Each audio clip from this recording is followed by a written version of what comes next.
In this video, I'll show you how to install REFramework for Resident Evil 3 to enable mods, trainers, and advanced features.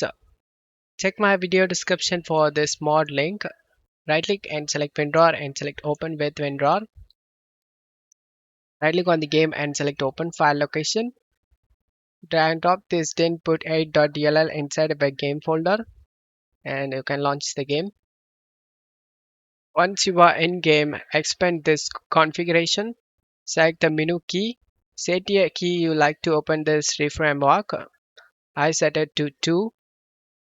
And now whenever you want to open this REFramework, press 2 in your keyboard. Expand this first person. You can change this to FPP mode. You can enjoy the game in FPP. Show in cutscenes. You can also enable this if you like. Lots of options available, guys. You can check on. That's how you can install this REFramework for Resident Evil 3.